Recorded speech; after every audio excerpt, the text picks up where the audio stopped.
नमस्कार दोस्तों, मैं हूं वंदना भारती और आप देख रहे हैं कमोडिटी इनसाइट्स। आज है 26 अप्रैल और यहाँ पे अगर पी स्टॉक की बात की जाए तो बहुत कोई पॉजिटिव न्यूज़ नहीं है। आपको पता होगा कि अब यूएस ने यहाँ जो पी स्टॉक है उसे विड्रॉ कर लिया है। उन्होंने अपने जो डेलीगेशंस थे उनको बुलाया है। ईरान के डेलीगेशंस भी अब वहाँ पे नहीं है, तो पी स्टॉक लगभग यहाँ पे रद्द होती हुई नज़र आ रही है। और इसका जो सीधा इम्पैक्ट है वो आपको कमोडिटीज़ बाजार से लेकर फाइनेंशियल मार्केट पे आता हुआ दिखेगा।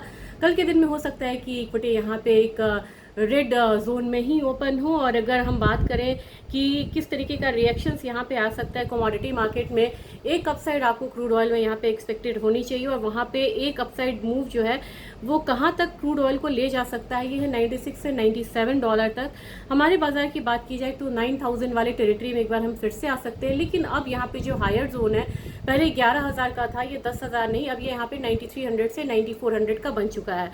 तो लोअर हाइज बन रहे हैं, इतनी तो बात है। लेकिन 9000 से लेकर 9200 तक की एक्सपेक्टेशन मंडे को हो सकती है।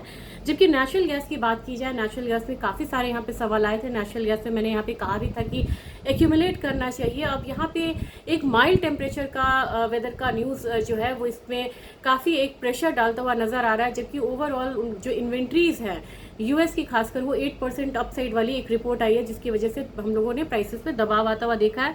लेकिन धीरे धीरे लोअर साइड से एक बारी अपसाइड ही यहाँ पे आना चाहिए नेचुरल गैस में। अभी फिलहाल ये 18 महीने के लो पे है।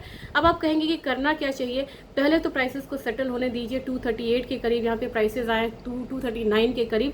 मुझे लग रहा है कि यहाँ पे प्राइसेस को थोड़ा सा स्टेबल होने में समय लगेगा। 235 भी इनफैक्ट आ सकता है, क्योंकि इसने एक सपोर्ट को ब्रीच करा है। तो जब ब्रीच करा है तो अभी 235 वाला जोन जो है वो एक सपोर्ट जोन हो सकता है। फिलहाल 9:30 से 10 AM तक कल के दिन मार्केट को थोड़ा सा सेटल होने दीजिएगा, तब यहाँ पे हम डिस्कस करेंगे कि अभी यहाँ पे नेचुरल गैस में करना क्या है।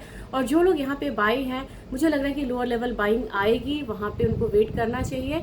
और नीचे से अगर मुझे लगा तो यहाँ पे एवरेजिंग की भी मैं सलाह दूंगी। अब सीधा सीधा चलते हैं गोल्ड सिल्वर पे। गोल्ड सिल्वर मुझे लग रहा है कि अब अगर मैं देखूँ कि टोकनाइज्ड मार्केट, यानी कि जो मतलब यहाँ पे टोकनाइज्ड मार्केट जो कि सैटरडे संडे 24 घंटे ये काम करती हैं, वहाँ पे क्या रिएक्शंस आ रहे हैं। वहाँ पे $11 का एक अपसाइड है। तो फिलहाल अपसाइड तो है यहाँ पे, लेकिन अपसाइड कैप्ड हो सकता है ऐसे माहौल में। आपको पता है कि जब भी crude oil prices higher side जाता है, गोल्ड पे, सिल्वर पे, बाकी कमोडिटीज पे एक दबाव होता है। तो 4750 4760 मुझे लग रहा है कि कल के दिन हो सकता है कि गोल्ड प्राइसेस को मारता हुआ देखे। अपसाइड आएगा भी तो ये बिल्कुल मार्जिनल होना चाहिए, आपको यहाँ पे रुकना चाहिए। और एक मैंने कहा था कि 1,52,000 से ऊपर अगर ये कमोडिटी जाती है तो रिवर्सल्स देखने को मिल सकते हैं। मुझे लग रहा है कि कल के दिन में अगर थोड़ा भी अपसाइड रहता है तो प्राइसेस एक बारी 1,53,300 500 के करीब जा सकता है। तो इनिशियल पहले तो हमें देखना होगा कि मार्केट में रिएक्शन क्या है और कितना डाउन साइड आता है और कहाँ पे हम पोजीशंस को बाइंग साइड में बना सकते हैं। फिलहाल बाइंग का ही मुझे लग रहा है। अब देखते हैं कि कल मार्केट कैसे ओपन होती है। सिल्वर की बात की जाए, सिल्वर $76.15 के करीब है। कल 1.25% का एक अपसाइड था और अपना बाजार जो है वो 2,44,000 के करीब यहाँ पे बंद हुई थी। उसे हम कह सकते हैं 2,44,636 के करीब। अपसाइड यहाँ पे अब आपको कैप रहेगा, ये रहना चाहिए 2,46,000 तक। क्योंकि अगर crude oil prices higher side जाता है तो जितनी भी जो इकोनॉमिक रिलेटेड कमोडिटी हैं या इक्विटी मार्केट है, वहाँ पे एक दबाव जो है वो नज़र आएगा।